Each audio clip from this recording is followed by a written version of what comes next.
Estamos iniciando hoje a nossa série sobre família, as nossas reflexões sobre família. E a temática que nos impulsiona hoje é novela da vida real. Você já ouviu alguma vez essa frase? Parece coisa de filme? Parece coisa de novela? Às vezes nós usamos essas frases fazendo uma analogia de situações que nós vivemos e o quanto elas têm a ver com a arte, o quanto a vida imita a arte, como diz o ditado. E para a nossa reflexão, primeiro eu quero explicar o que significa novela. Novela significa, dentro da arte, significa aquele conto que eles chamam, as histórias, que ela tem um roteiro, e nesse roteiro tem alguns personagens-chave que desenrolam toda a história. E nisso nós temos a novela.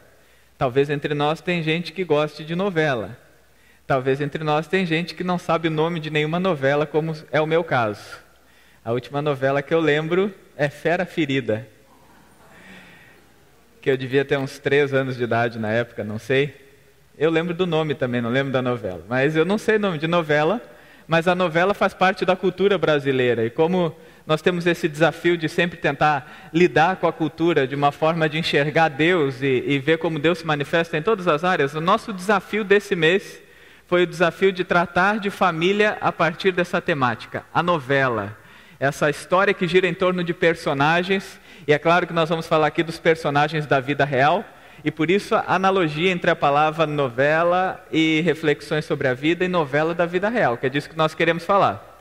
Um outro termo que aparece aqui são os personagens, que é o nosso tema de hoje. Personagens, então, são aquelas pessoas dentro da arte que dão o tom, que dão o conteúdo, que fazem o protagonismo do que se chama de novela.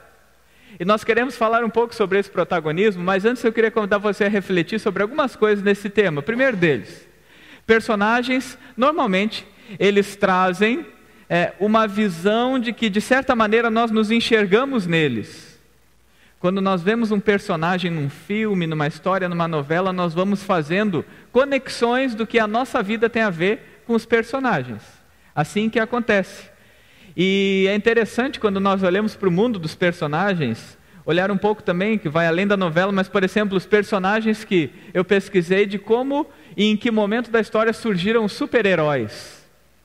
E um primeiro dado interessante é em 1938, quando surge um herói chamado Superman, muito conhecido.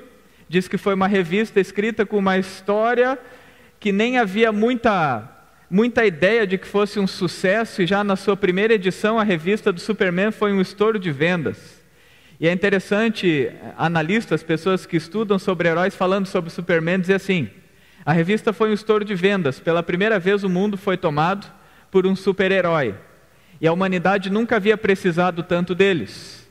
Ameaça da guerra na Europa, crise econômica nos Estados Unidos, deixavam todos à espera de um salvador.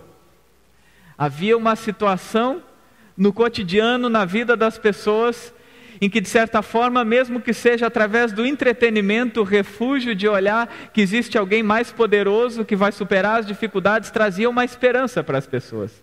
Elas de fato acreditavam que, olhando para o super-homem, a sua situação seria melhor.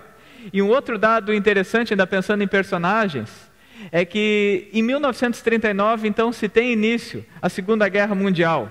O nazismo avança pela Europa, existe uma incerteza, o medo domina o planeta, e diante disso se chega à conclusão que é necessário inspirar as pessoas, inspirar a população, para que de fato elas entendam e tenham coragem diante de um inimigo tão feroz como se apresentava o nazismo. E nisso, em 1941, mais especificamente, surge o Capitão América. E já na primeira edição da revista, você, não sei se dá para enxergar bem aí, o Capitão América está dando um soco na cara de Hitler. Ou seja, nada tendenciosa essa revista. Na ideia de dizer o herói consegue o que nós não conseguimos. O herói tem a capacidade de fazer o que a gente não faz. E os heróis, principalmente se nós olhamos para esses dois, eram bons moços e conseguiam o que ninguém mais conseguia. Um crítico falando sobre esse momento, ele diz que era simbólico e um desejo grande de que houvesse um nacionalismo muito grande ao criar os super-heróis. Se você olha, tem também uma revista do Superman da mesma época, onde a bandeira dos Estados Unidos passa a aparecer cada vez que ele voava, cada vez que aparece o personagem, em algum lugar aparecia a bandeira dos Estados Unidos, para dizer, nós temos o poder, confiem, nós vamos vencer. Percebam, personagens que as pessoas se identificam e passam a acreditar nelas, trazendo a esperança, aquilo que a gente não consegue, o super-herói consegue por nós. Aquilo que nós não alcançamos, o super-herói faz pela gente. E essa linguagem contagia muito as pessoas na época. E se eu pego essa palavra e falo com vocês, não é um pouco assim que a gente vive? Como nós enxergamos os heróis da vida real? Pode passar o próximo slide aí? Esse slide eu pesquisei na internet, acordando de manhã. Que bonito, né? A mulher maquiada, sorrindo, com chapinha no cabelo, lençóis brancos, colchão branco, edredom branco, parede branca, dente branco, tudo branco. A criança sorrindo, provavelmente era 5 da manhã, e a criança acordou sorrindo ao lado da sua mamãe, feliz.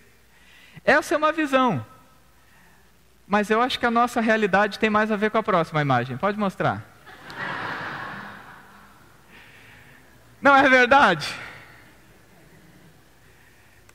E o café da manhã? Como é o café da manhã? Papai sorrindo, mamãe encantada que as duas crianças estão dialogando com o papai. Frutas, leite, pratos limpos, copinho, moranguinhos bem picadinhos, cortados, suquinho de laranja, tanta coisa bonita nessa mesa. Essa é uma realidade. Mas tem outra realidade também, que é a que está na imagem aí. Que é quando o marido tenta homenagear a esposa de manhã. Café da manhã na realidade. E volta uma imagem aí, volta uma aí, por favor. E na maioria das vezes é assim, não é? Pega a bolacha, pega o café e vamos embora que a vida continua. Mas é claro que isso é só uma brincadeira.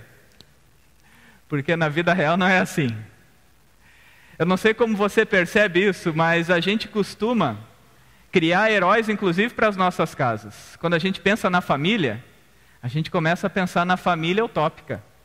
A gente olha para a novela e esquece da novela da vida real. A gente olha para os heróis e espera uma família que vai ser como nas primeiras fotos. Só que a nossa vida é outra. A nossa realidade é outra. A nossa realidade é uma realidade de que, pouco a pouco, dia após dia, ao viver a família, ao estar inserido em uma casa e ao ser sincero com quem você é, você vai percebendo que tem muitas falhas. Você vai percebendo que não é uma visão perfeita e bonita, mas você tem uma família real. E aí os heróis começam a ter caras. E quando eles têm caras, começa a acontecer um efeito de frustração. Olhando ainda para a cultura, mais uma coisa que chama a atenção é uma frase do cantor Cazuza, na sua música Ideologia. Ele diz assim: os meus heróis morreram de overdose. Os heróis da vida real são falhos. Os heróis da vida real perdem. Os heróis da vida real não conseguem. Esses são os heróis da vida real. Não aquele que a gente vê no filme, mas aqueles que vão morrendo nas suas falhas e nas suas fraquezas. Eu não sei como você construiu a sua visão de família, de um pai perfeito, de uma mãe perfeita, de um casamento perfeito, de filhos perfeitos. E de repente você viu, aos poucos, os seus heróis morrerem. E como nós lidamos diante das frustrações com os nossos heróis? Com um pai que falhou? Com um pai que foi omisso? Com a mãe que não demonstrou amor? Com um filho que não obedeceu? Com a história que tanto maltratou?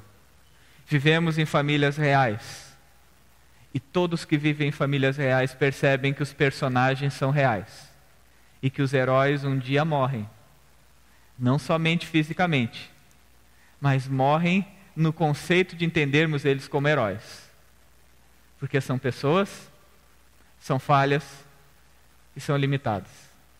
Diferente do herói que nós sonhamos, que nos traz esperança de dizer nós não conseguimos, mas ele consegue. Os heróis da vida real nós vamos percebendo, ele também não consegue. E nisso, eu convido você para reflexão sobre a família. É interessante como nós precisamos separar a visão utópica de família e a visão real de família. Nós estávamos semana passada no EJN, encontrar um jovem nacional, e num dos momentos que eu fui entrevistado num bate-papo, o tema era família, e ao meu lado tinha eu não sei se ele é pastor, ele é capelão escolar, Breno Brilhante é o nome dele, um palestrante. E ele dizia o seguinte: vocês já perceberam que quando tem briga na novela, a propaganda é maior e a gente fica, olha, briga.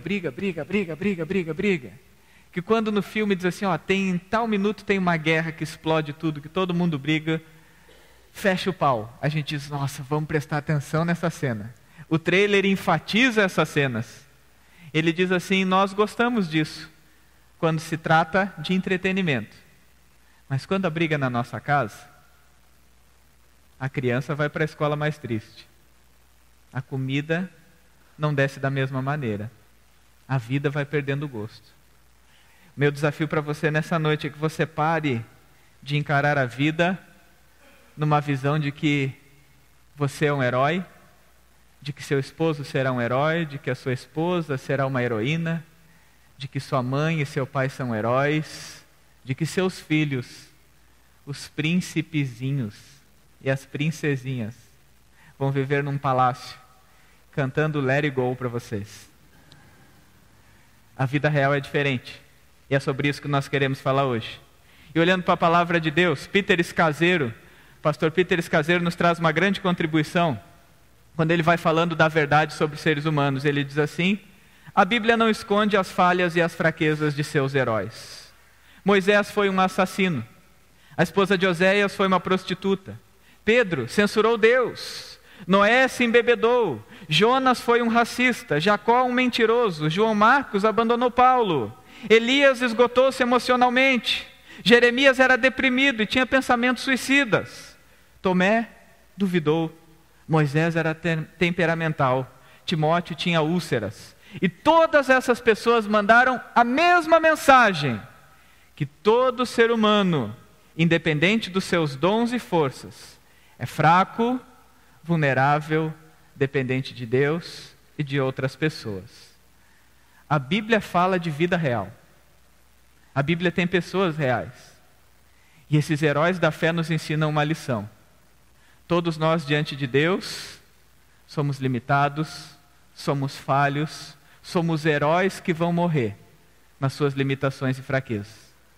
Mas a Bíblia nos convida a olhar para esses homens e mulheres e entenderem que de fato o verdadeiro final feliz, o verdadeiro herói, é aquele que consegue olhar para Jesus Cristo e ali aprender a viver em família, a viver a sua história, aprender a como viver essa vida que Deus planejou. Eu convido para abrirmos a palavra de Deus em Gênesis capítulo 12, que fala desse primeiro herói da fé, que fala do homem que é o primeiro e que é marcado como aquele que recebe o título de pai, o patriarca, o pai da fé, aquele que se torna referência.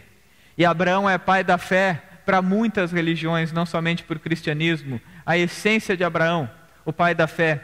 E olha a promessa de Deus sobre a vida desse homem. Vamos ler Gênesis capítulo 12, diz assim: Então o Senhor disse a Abraão: saia da sua terra, do meio dos seus parentes e da casa de seu pai, e vá à terra que eu lhe mostrarei.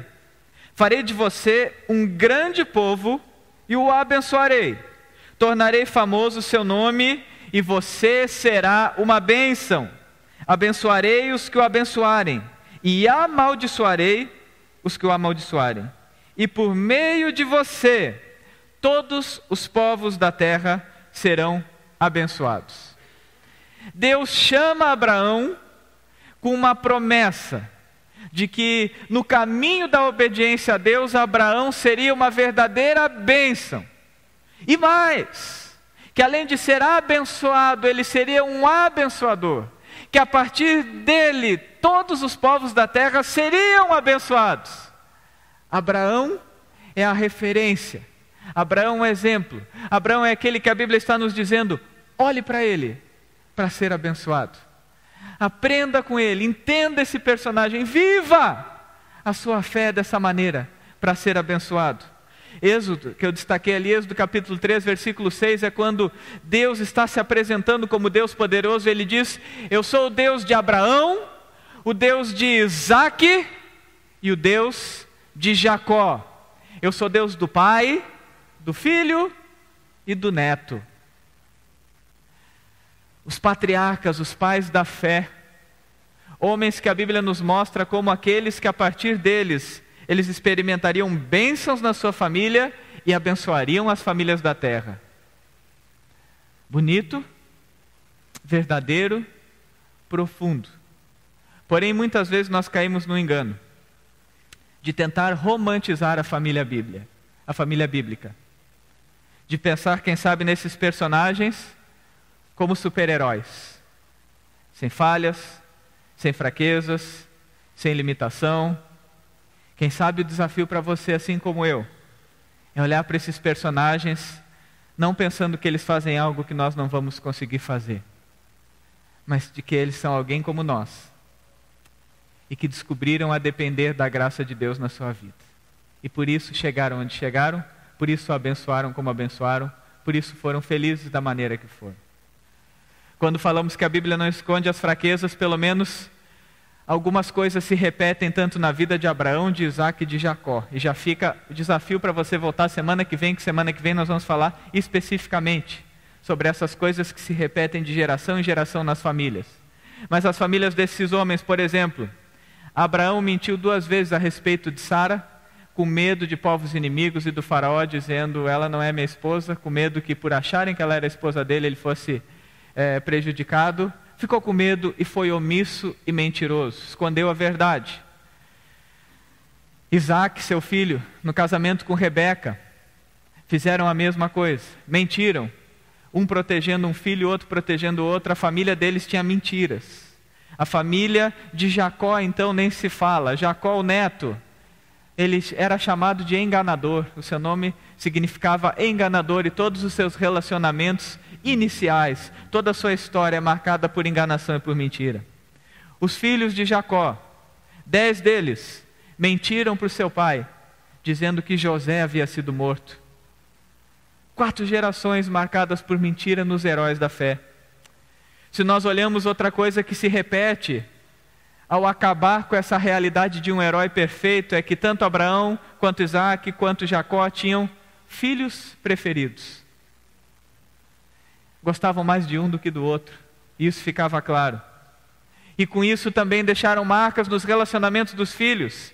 E tanto na história de Isaque e Ismael, filhos de Abraão, como na história de Jacó e Esaú, como na história de José com seus irmãos, nós temos a mesma marca. Os irmãos se separaram.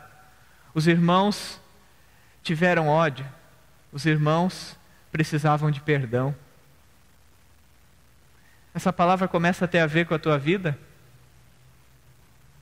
Esses heróis têm algo a ver contigo?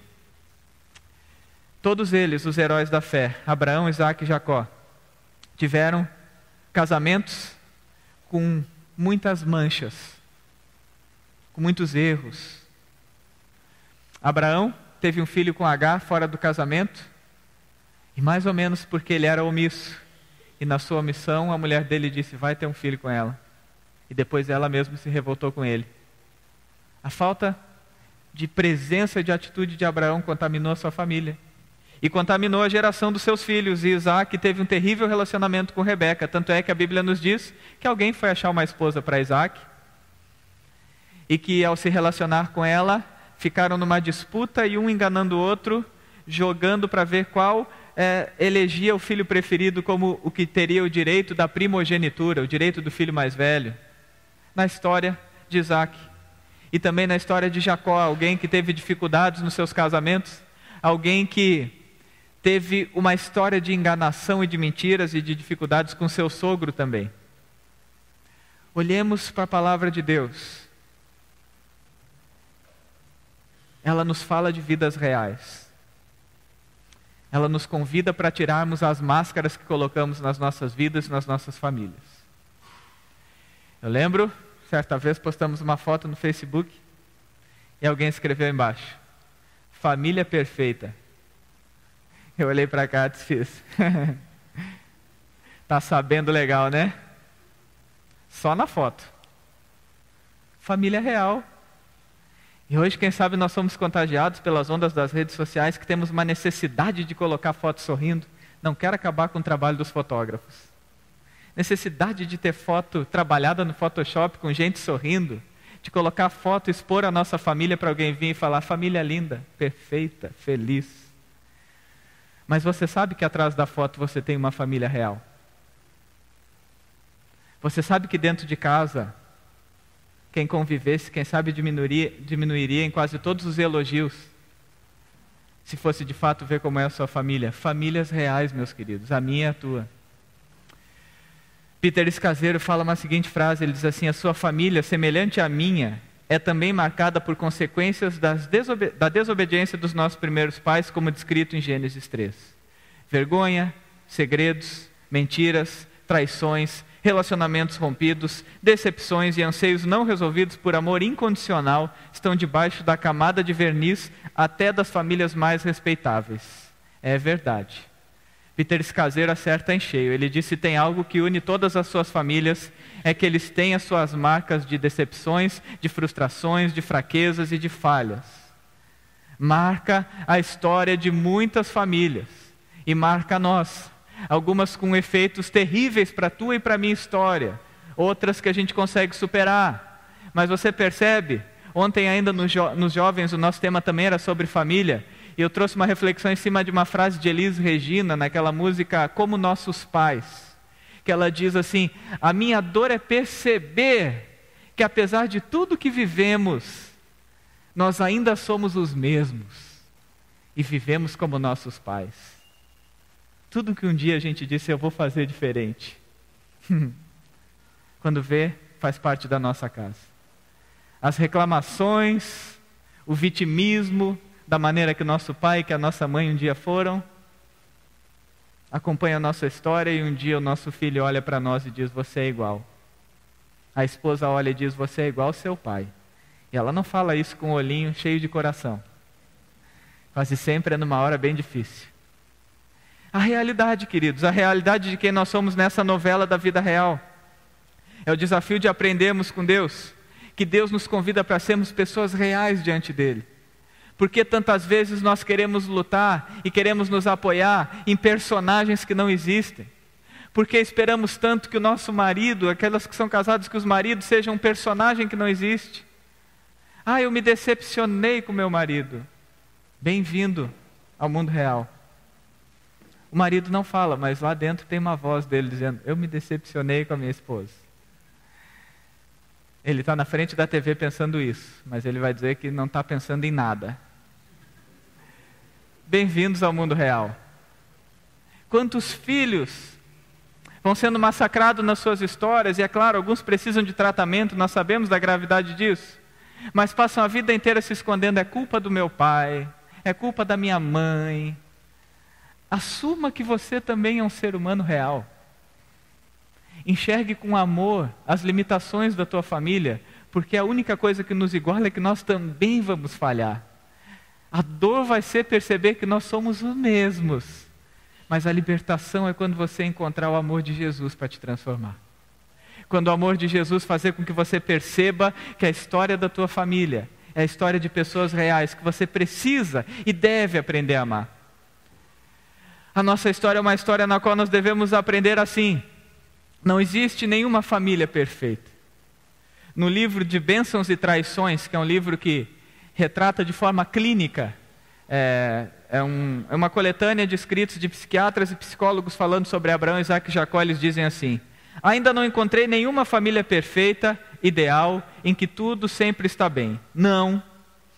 A Bíblia, sendo a palavra de Deus, não esconde as falhas das pessoas, o lado negativo das relações familiares. E com isso nós nos identificamos com essas famílias e pessoas, e aprendemos para não repetir os mesmos erros deles.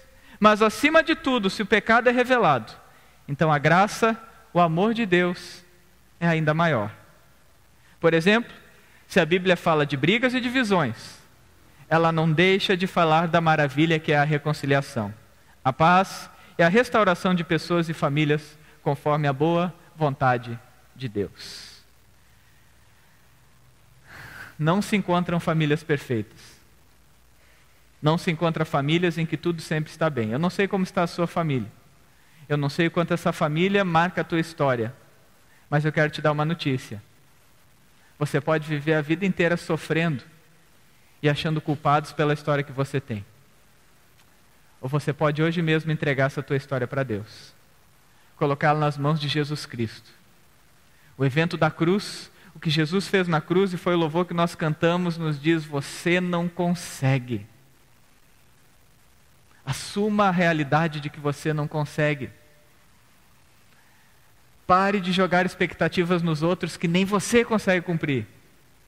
Comece a assumir a realidade do teu pecado, não como uma realidade da tua vida, mas como a realidade de dizer: Senhor, eu preciso de Ti na minha história. Eu preciso de Ti na minha família, eu preciso de Ti nas minhas relações, eu preciso de Ti nos meus relacionamentos. E ao experimentar esse amor de Deus, permita que Deus te faça amar. A história de Abraão, Isaque e Jacó, em muitos momentos trazem uma palavra que a torna preciosa, que é quando eles encontram a graça de Deus em meio ao caos que eles fizeram das suas vidas. E nós vemos histórias bonitas de perdão ali no meio. E nós vemos legados de gerações para gerações. Nós vemos que em meio a tanta confusão, também tem tanto amor envolvido. Tem tanto de Deus naquelas histórias familiares. Tem tanto de Deus agindo na vida de pessoas frágeis e conscientes da sua fragilidade. Eu creio que nesse mundo que nós vivemos, uma das palavras-chave é a aparência. Vivemos um mundo de aparência. Eu brinco, pessoal, aí quando a gente foi viajar para o CTPI, eu dizia para eles: vamos pela estrada e você diz qual restaurante é bom e qual é ruim, sem nunca ter entrado em nenhum. Quando era um restaurante assim, pintura mal feita, e principalmente com a faixinha sob nova direção, eu disse: esse não dá. Quando tem sob nova direção, é a direção que vai fechar o restaurante normalmente, né? Porque sempre que vem sob nova direção, daqui a pouco vem a placa fechado. Mas a gente olhando assim, aquela pintura meio feia, meio esquisita assim, da gente dizer: esse restaurante é bom? Todos no carro diziam: não, esse restaurante não é bom. Seguia a viagem, passava pela estrada e via um restaurante com vidros, uma iluminação bonita, plantas. Esse é bom, vamos parar nesse que esse é bom.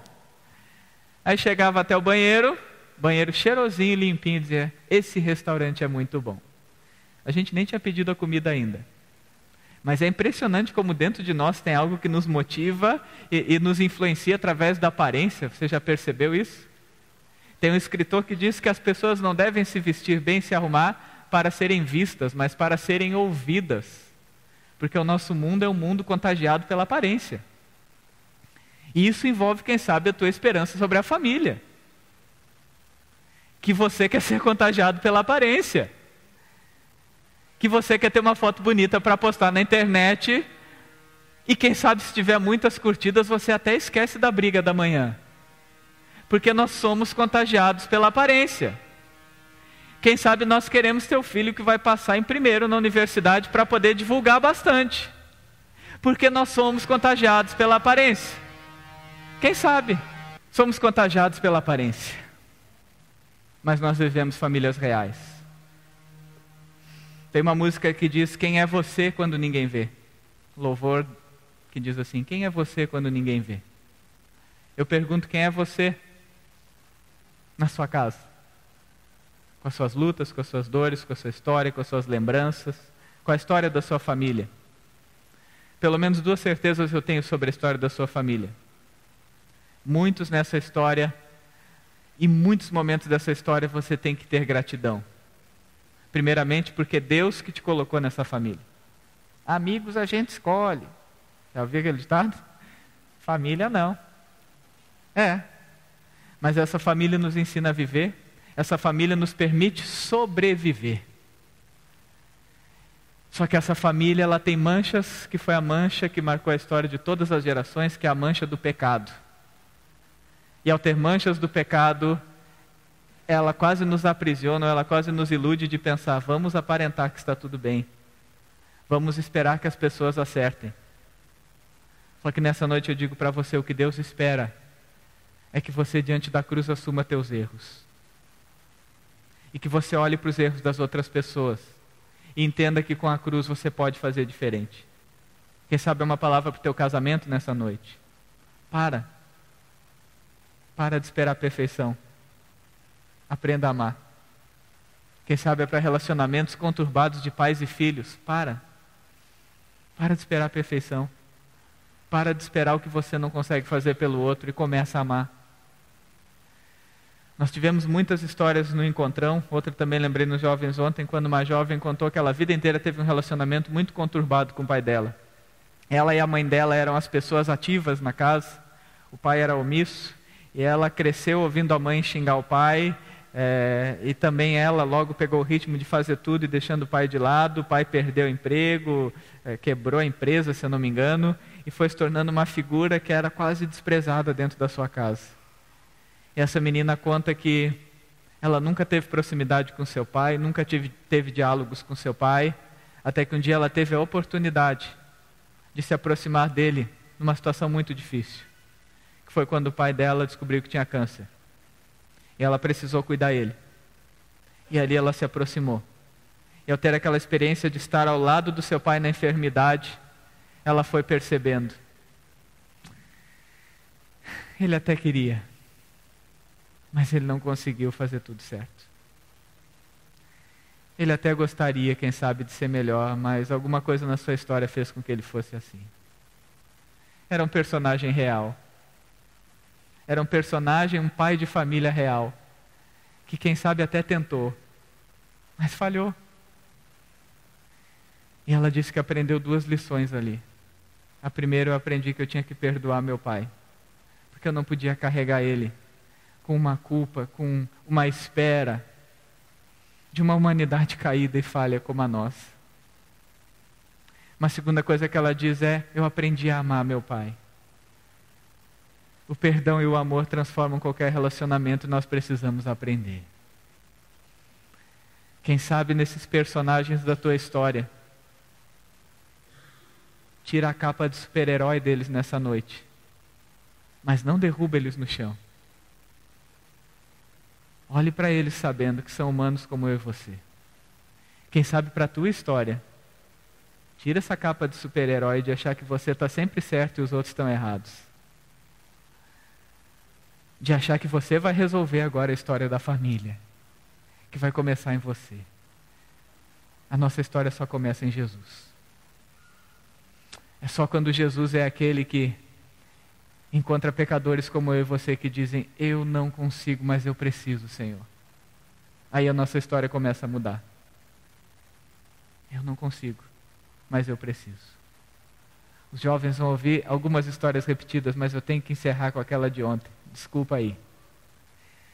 Eu tive um relacionamento com pais separados. Desde a minha infância eu lembro da minha casa com pais separados e graças a Deus, apesar das dificuldades, essas marcas não me afetaram. Eu sou muito grato por tudo que a minha mãe e meu pai fizeram por mim, por histórias heróicas da minha mãe, onde ela foi uma verdadeira heroína dentro de casa, como correr porta fora até se jogar na frente de um carro, achar um carro para me levar para o hospital e no hospital falarem que se ela não tivesse feito aquilo eu tinha morrido. Mas eu lembro de uma época na minha vida que a minha mãe deixou de ser uma pessoa perfeita e eu comecei a entender que ela era humana e falha. E foi uma época muito difícil que traz marcas até hoje, que eu tenho que trabalhar diariamente diante de Deus. Que era de ver a minha mãe uma pessoa normal que nem eu. Quem sabe na minha adolescência eu pensava: minha mãe é muito pior que eu. Mas agora que eu cresci eu estou percebendo, eu acho que eu sou pior. Estou sendo mais real, menos utópico. Não estou esperando encontrar um super-herói. O meu pai também foi alguém que com as palavras era muito presente, mas eu via muito pouco. Não tinha muita história com meu pai, contei alguns dias uma experiência com ele. Mas um dia Deus me desafiou a perdoar e a amar meu pai. E me desafiou a colocar isso em prática. E eu lembro o dia que eu tomei o propósito que eu ia ligar para ele e ia dizer que eu o amava. Contei essa história ontem para os jovens. Eu vou ligar para o meu pai e vou dizer que o amo. Na época era no orelhão. Eu fui lá, comprei o cartãozinho do orelhão, coloquei, liguei, e a conversa fluía sempre legal com meu pai. A gente conversava de futebol, ele torcia para o Brasil de Pelotas, a gente falava do Brasil de Pelotas, do Grêmio, ia conversando, encerrava a conversa, sempre dizendo tchau, tchau. Nunca dizia eu te amo, mas eu estava com aquele propósito.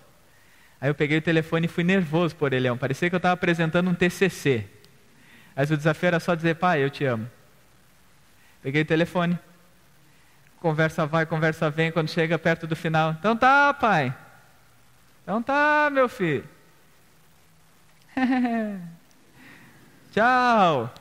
Tchau. Desliga o telefone. Não falei, dei um soco no orelhão, né? Que olhava na rua, não falei. Amanhã eu vou falar.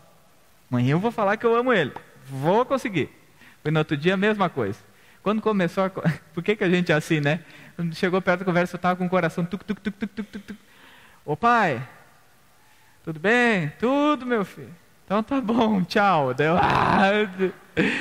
No terceiro dia, parece coisa de novela, mas foi no terceiro dia mesmo. No terceiro dia eu peguei o telefone, quando estava chegando no fim da conversa, ô pai, ele pode falar. Eu te amo. Aí deu um silêncio. E daqui a pouco deu um barulho. Eu também te amo, meu filho.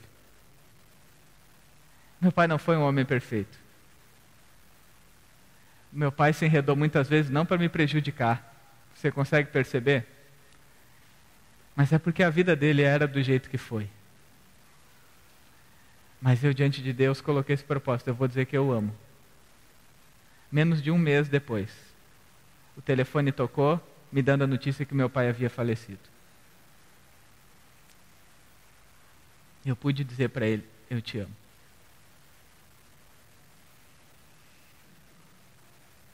Você já perdeu pessoas que, quem sabe, dói essa palavra porque você não conseguiu dizer.